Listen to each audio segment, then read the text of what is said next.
Hi, everyone. Welcome to This Much I Know, the Seedcamp podcast with me, your host, Carlos Espinal, bringing you the inside story from founders, investors, and leading tech voices. Tune in to hear from the people who built businesses and products, scaled globally, failed fantastically, and learned massively. Welcome, guys. Today, we're going to talk about growth marketing. With me, I have one of the leaders in the space, Matt Lerner, who's the founder of Start Core Strengths. He was also part of the 500 team, leading up the Distro Dojo team. And we're going to hear his entire story and also what he thinks about the role of growth marketer and in companies today. Welcome, Matt. Hi, Carlos. So let's start off with what we always do, which is the very beginning, what you did in college, what was your first job, and then how did you get into this space? All right. So in college, I was a philosophy major. And I think it wasn't until my second year, Parents' Weekend, when I found out all the other philosophy majors had trust funds. And I was going to have to someday get a job that I realized that might not have been the best decision in hindsight. So I did a graduate degree in communication and somehow managed to convince somebody to hire me in a marketing job. But during my summer job, I worked in a refinery every summer in Cleveland. Like refinery, like oil refinery? Oil and hazardous waste. Nice. And it was hot. And those guys told me, Matt, go back to school, get an education so you don't spend the rest of your life working in a place like this. And I think that was probably a better education than the philosophy degree, that summer job. But anyway, so I did end up, I was studying communication in graduate school. And you could see, this was 1994, you could see the world of communication was changing. People were sending email, the World Wide Web was about to come out. Like, it was a revolution in communication. And I said I could sit here in this ivory tower and study it, or I could go be a part of it. So I moved to Silicon Valley, took a marketing job at a startup.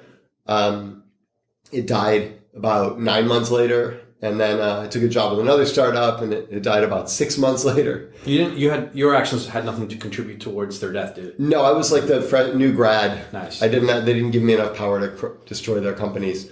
That wouldn't come till later in the story. Nice. But third startup, we actually managed to turn it around and start getting some customers, and we sold the company to a company called Macromedia that was then later bought by Adobe. Took some time off, traveled a bit, which is unusual for Americans. Came back and joined a company called PayPal in 2004. And you can imagine how that went. But I worked, they just were growing. I mean, in the time I was there, they grew about 15x in like the 11 years that I was there. So I did various marketing roles throughout the company as they kind of grew from startup all the way into like big giant corporation. Moved to the UK as part of that to run their sort of SME B2B business in Europe, actually just in the UK. And then I left to join 500 startups, do early stage investments in the UK. And one of the things I found right away working with startups in Europe is that compared to startups in the Valley, most of them just don't know how to grow quickly, and they don't understand that sort of growth mindset and process. So I'm going to pause it there because I want to, knowing what we're going to get into growth in a second, I want to focus a little bit on your experience at PayPal and then how that became perhaps the foundation for what you use now, the playbook that you use now. So how many years was it total, PayPal? At PayPal, 11 years. 11 years. And I mean, that's a proper tenure. If you had to summarize it to 3 points, like the key top 3 things that you learned at PayPal that you then used as a foundation for what has become, your new company. Yeah, sure. I think in the beginning, it was really scrappy. We would just kind of think of stuff and go do it. And I guess I learned like whatever they might teach you in rule books and textbooks is not the place to start. It's just sort of listen to your customers and think hard about the problem at a systems level and do stuff that makes sense. So that was super important. The next thing, as I started advancing the organization, building teams, I had to build a team and hire people, and I hired badly and pretty quickly learned that I need to start to learn to evaluate people. And that's, I don't need to tell you, that's about one of the most important skills a leader can have in life. And then in the late stage, these guys are making $10 billion a year. And I was managing a big team, a medium-sized team, but figuring out the right answer was no longer particularly valuable. I had a bunch of bright people on my team who could. And getting the whole organization to align the resources and move and do things became the crux of my job. And I think in most organizations, when you get to a certain level, that is what leadership becomes, is as much about figuring out the right answer as getting the whole organization aligned to do it. So I want to play with that idea a little bit more, because it's one area that is perhaps very linked to growth from a marketing point of view or from a sales point of view, but it starts with the people. And having worked at a company like PayPal, you were probably exposed to quite the cutting edge of a company that scaled to a massive size. I mean, there's not many companies you can point to that have scaled that, not only just locally, and across a couple of products, but across a whole bunch of products and internationally. So if we go to that and we focus on people, what is the key mindset, the key attribute that needs to be imbued into the people so that they collaborate and scale without falling apart? And then how does that translate into scaling it from an organizational point of view so that it gives the flexibility without stifling growth? I think from PayPal on through my entire career, hiring and managing teams, working as an investor, you're constantly in this position where you need to evaluate people. And certainly from startups, it always does come back to the growth mindset, but that's kind of a fuzzy term. So I'll kind of define it for you. And, you get to the point where if you hear enough pitch meetings, you do enough interviews, you can really spot it pretty quickly. But this is people who are not particularly attached to their ideas or their worldview. People who are constantly taking in more information, assimilating it, and recalculating. And they just tend to be obsessed with learning and putting themselves in new uncomfortable positions all the time to force themselves to keep learning more. So they tend to be this odd mix of humble and curious, but also very goal-driven and highly motivated. I mean, that's almost putting it back on the people and saying you just have to hire the right people, because those are habits or those are attributes that are intrinsic to someone, not necessarily ones that are easily picked up at the organizational level. So how, I'm going to try to avoid you giving me the answer of like, well, you just have to hire the right people, which is fine. Like you inevitably do, right? But the trick is, how do you also foster that environment so that when the people are on that border or are discovering who they are and what they want to be, that it fosters that in the mindset of the organization? So how do you cause the people in your organization to behave with a growth mindset? In effect, yes. Okay. As a leader, I think people will do as you do, do as you say. I say, not as I do. Well, people will do as you do. And you need to model that behavior. I think a great example of when I saw that at PayPal, we were kind of late in our tenure, and a chap named Scott Thompson had been running it, and he came from Visa, and he was very sort of corporate, and the place had just sort of, I think, lost its way in terms of listening to the customer.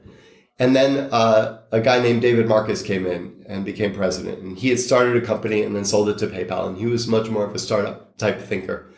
And in one of his first all hands meetings, he was talking on stage, and he was launching the PayPal Here card reader. It was like a little thing you plug into your phone.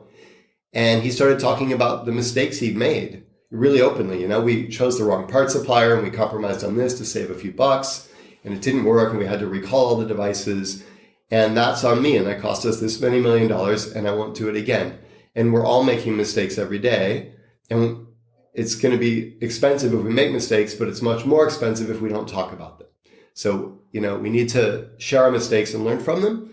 So I think that was just a really good example of modeling that behavior. And then I think ask a lot of questions, even questions that you think you know the answer to, because people don't think as much when you tell them something as they do when you ask them a question. I'm going to I know that you're not actively involved with the Distro Dojo team, but I'm going to borrow the term dojo for this question. The premise behind a dojo, for those of you not familiar with the dojo, is that it's where you train martial arts, and the master of the dojo is called the sensei, and in effect, Matt Lerner, you are the sensei of the Distro Dojo, and we talked about, and we will be talking about what you did to train up people in the dojo from a growth mindset. Now, one of the interesting things, and I don't know how much this is hearsay or whether it was historically accurate, but apparently some of the old senseis would refuse students from being able to join the dojo, and they would leave the student out in the rain or whatever until they had embarked on enough of a quest to want to be part of that dojo before they would ultimately admitted to it. And I'm curious, of all the companies that you work with post PayPal via Distro Dojo or right now with your current venture, how many of them have you either rejected flat out, or you knew that you were not going to be able to implement any of the growth marketing strategies because they didn't have that growth mindset? So to get into this dojo, you had to qualify for an investment from 500 startups. Mm-hmm. So already just by taking people through due diligence, we're rejecting 98% of the companies we work with. And if there's a founder who isn't open and humble and wanting to learn, isn't aware of some of their own blind spots, we wouldn't invest in them. So of course they aren't going to end up in the dojo.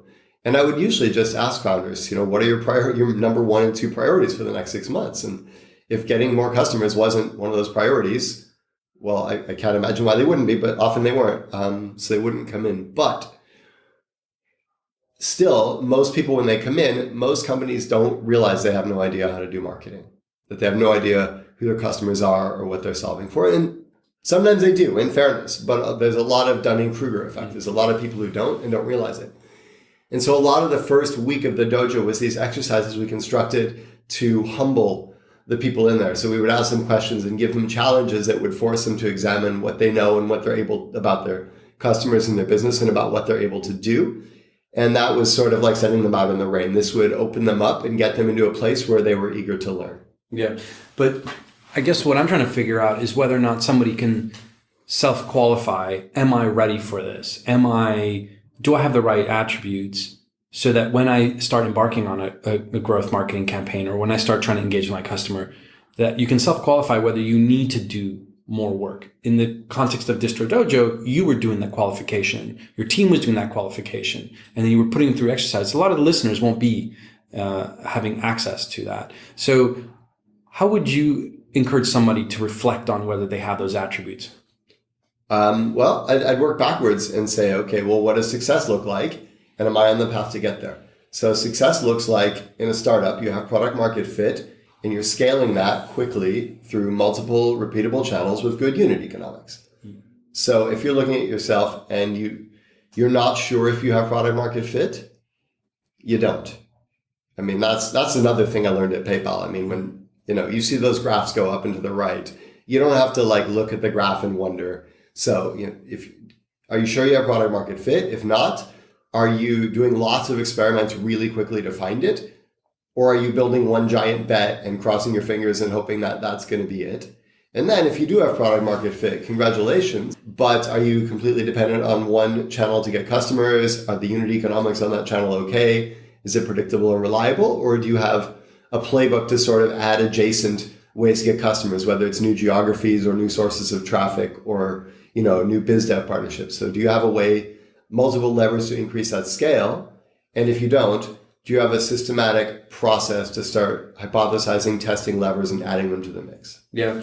And does that answer your question? It does. But it also is the foundation for the rest of our chat, because I know a lot of the people who went through Distro Dojo and before they came in. And the thing is that a lot of people probably have awareness of all these things. It's not like the people that were engaged with you and were currently are your customers for your new venture. They're not aware of these things. They're not aware that they have a growth goal and that they want to work their way back. All these things are things that they would probably check off if you were given a checklist. The problem is that it wasn't at the caliber necessary, or they weren't doing it the right way. So maybe this is a chance to sort of dig deeper on the website. Since we're talking about Distro Dojo right now, on the website of Distro Dojo, it says the distro staff lead the program, kick your ass, closely track each company's OKRs, key metrics, and growth progress. And I'm curious as to what was being done wrong for the companies that had, they had OKRs, they had metrics, they had growth ambitions, they had sales, they had channels, they were experimenting, because I know a lot of them, and they were doing all those things. What were they doing wrong? What was the single top 3 things that companies were doing wrong in spite of having all the awareness of having all the right tools? Have you ever heard of the Anna Karenina principle? No.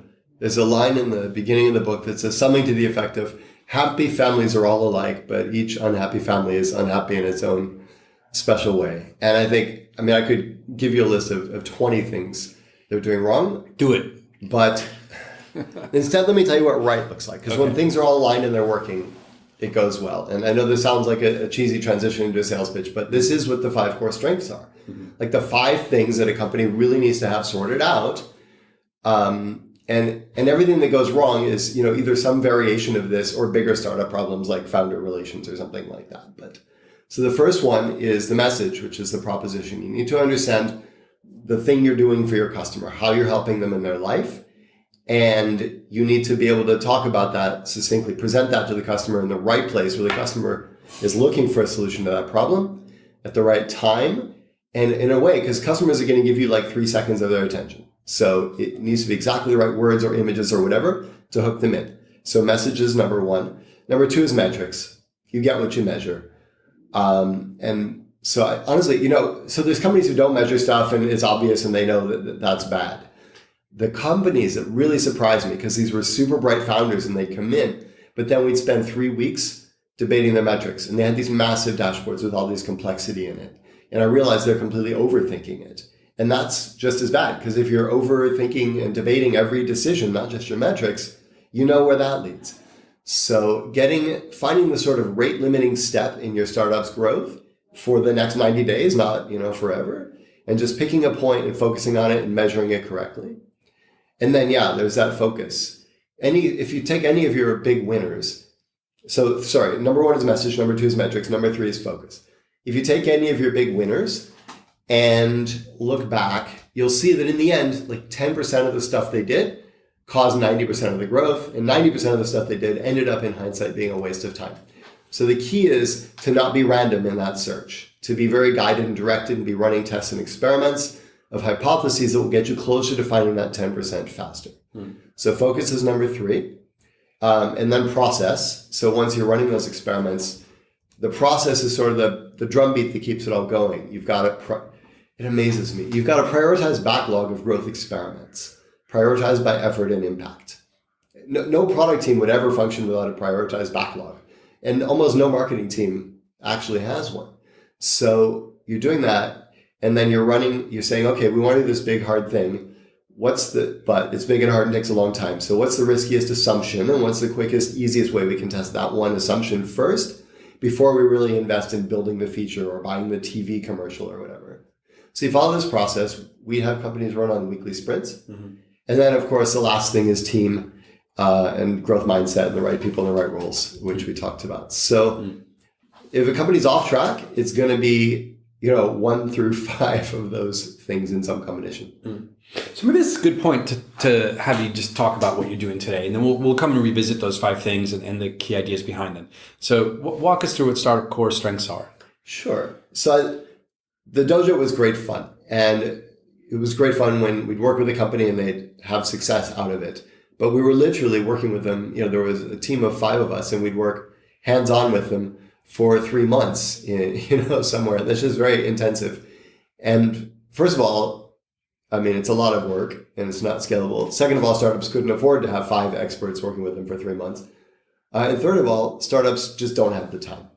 So what I said is, how can I take this and try to offer it to more European startups and scale it up? Because, most startups would really benefit from this. So playing with that, what I'm working on now is I'm offering a lot of the content similar to what we had in the dojo, but it's kind of advanced from that as an online course, the Startup Core Strengths online course. And then as well, with a few clients where necessary, we're doing these kind of light touch consulting engagements. So you go through this section on messages or metrics, and then we sit down and apply those lessons to your business. And basically the idea is to try to take people through that same journey. It starts with a diagnostic, on these 5 things. Where do you need the most help? And I'll guide you through the course. And then hopefully taking them through the same journey, and they come out the other side much, much better odds of winning. Yeah, that sounds great. And I forgot to mention, guys, that we have Diana, our new community manager, on the podcast. And she was keen to ask you a question about this. Hi, so yes, I was wondering about the hype of growth marketing. So the concept has been around for a while, but it seems like only after the book Lean Startup came out that everyone talked about efficiency, and it kind of also influenced marketing. And so I'm just wondering, what do you have to say about that? Okay, so you're right. There's a lot of hype. I was invited to give a lecture at Stanford Business School when I was back at PayPal, and the professor said, if I say this lecture is about growth hacking, the students aren't going to turn up because the term has such derision. And I said, okay, then why don't we call it "Is growth hacking bullshit?" Oh. And when we called it that, we had, of course, a packed house, mostly because they wanted to come in and debate with me. But call it whatever you want. If you look over the last 20 years, you've got companies from Hotmail to Uber to Airbnb to PayPal to eBay. They've become huge without advertising, buying ads. They've gotten huge without buying Facebook ads or billboards or having sales teams or being on store shelves or any of the sort of ways you think to grow a company.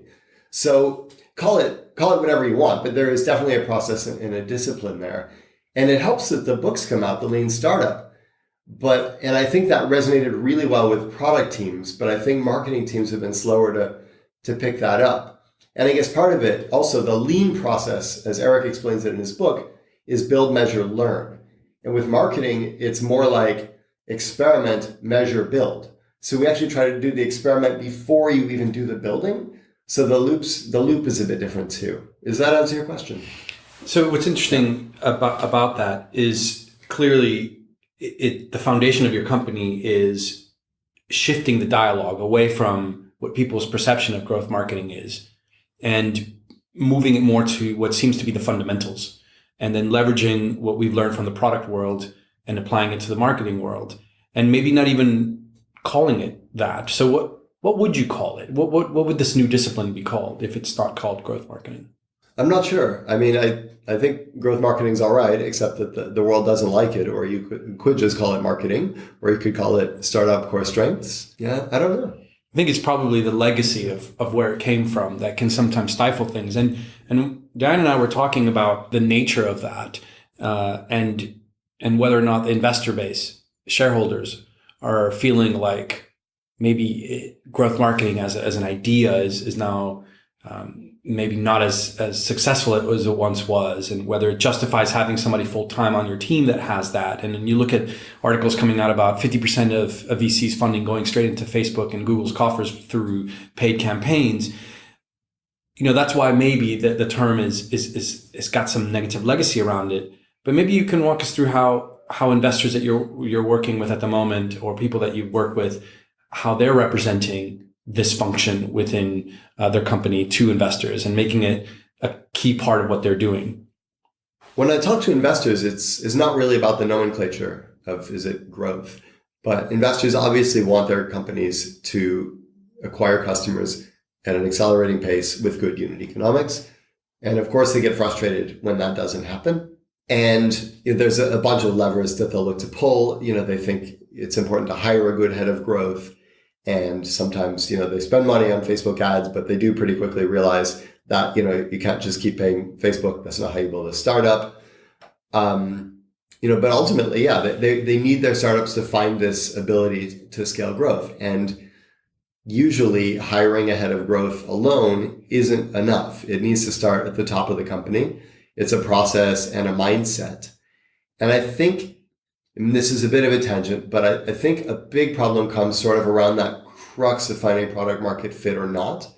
I see a lot of startups who think they have product market fit, convince their next round of investors they have product market fit. And then when they go try to scale it, the only thing that's working or the only thing they can figure out how to do is buy more Facebook ads. And the problem might actually come back to the proposition and their ability to communicate it, or something in the product market fit equation, at least at early stage. Mm.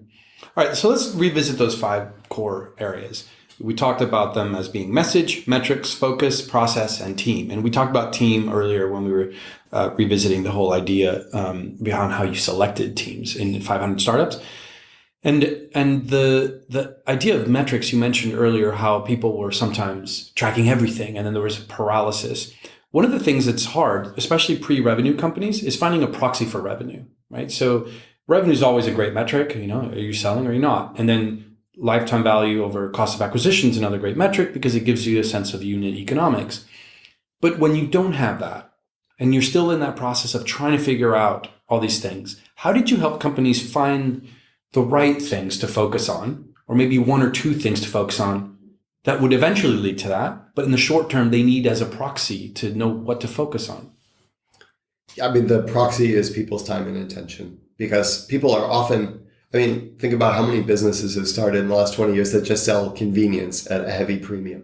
It's almost easier to get people to give you their money than it is to give you their time and attention. I mean, I'm selling an online course now, so I've researched this, and lots of people sell online courses, and then most people don't actually do them. So it's like you got $1,000 from this person, but they won't give you 5 hours of their lives. So if you're pre-revenue, your metric is, are you able to get people to engage with your product or your service and give you their time and attention? And then are they getting value from that? Do they return? Do they tell their friends about it? And if you're able to consistently find people and give them value and to get their time and attention, you can monetize that. I mean, it might be tricky. Like, think how big Facebook got before they figured out how they were going to monetize, but they were very good at getting lots of people's time and attention. And I think that's a perfectly good proxy for revenue. Mm. And how would you answer that question if we were talking about an enterprise customer? Would it be substantially different? Yeah, I mean, I think it's going to be in the stages of the sales process and try to separate it from the particular quality of the salesperson. But how hard or easy is it to get leads? You know, are people just telling their friends about, hey, there's this thing that does that? You've got to meet these people. And then how painful or hard or easy is that sales process? Do you need an amazing salesperson? Or is it easier than falling off a log if you tell people about this proposition to get them to say, hey, yeah, I'd love to check it out? Dinah had mentioned one thing earlier about sentiment analysis. How much is that a tool now? There's a lot of really interesting tools that are coming out that will generate that, perhaps as a proxy for revenue in the early days, but perhaps later as a early indicator. Some of them are even at the level of using AI to do NLP on social and customer service requests. How much have you seen the best companies using tools like those? Are we talking about big established companies or early stage startups? All within, let's say, Series B and earlier. I think for an early stage company, there's probably just not going to be that much buzz out there. Mm-hmm. And I think probably getting access to and learning how to use and deploying one of those tools is probably a bit of a distraction. It's probably just like check your Twitter feed and Google yourself every once in a while. And there's a free product called BuzzSumo, and you can type in the name of your company and just see what social media channels are saying about you on LinkedIn and Twitter and so forth. And those are any other sort of good tools that you would recommend for people to do to track that? And how much, once you have that data, how much do you factor that in as you're doing experiments? Because sometimes, you know, you're constantly trying to get rid of noise. At the same time, you're experimenting with things that you know are somewhat broken. Yeah. So I guess in the beginning, you're trying to get a sense for two things: how awareness and reach, and then positive or negative sentiment. So good proxies for awareness. One's just going to be organic search volume, the number of people who are searching your brand name or your trademark. And you can just see kind of what's coming to your site. That's a big one. And then in terms of sentiment, yeah, as I said, use something like BuzzSumo and just sort of look at it and see qualitatively what the conversation's like around that. Now, when you're bigger, suppose like you do some brand work and you want to see, hey, is that really moving the needle? So I've worked with companies where, for example, they tried television advertising in a particular market. And so a few ways that we had to pick up that signal. Obviously, you know, if you're getting lots of customers from that market, you know people's location and you've not had them before and you've not done TV there before, that's a great signal. Good brand work will also improve if you're running Facebook ads. It will improve your economics. So when we turn TV on, the CPAs go down, the conversion rates go up. When we turn the TV ads off, Facebook gets more expensive again. And then again, also just keeping an eye on your sort of organic inbound traffic over time. Well, Matt, it's a no-brainer that personalization is very important nowadays, but how do you apply it when your business is growing? How do you deliver it at scale? Well, I mean, I think the particulars of it depend a lot on your individual business. But in any case, it's a hard thing to do, and it's a hard thing to do well.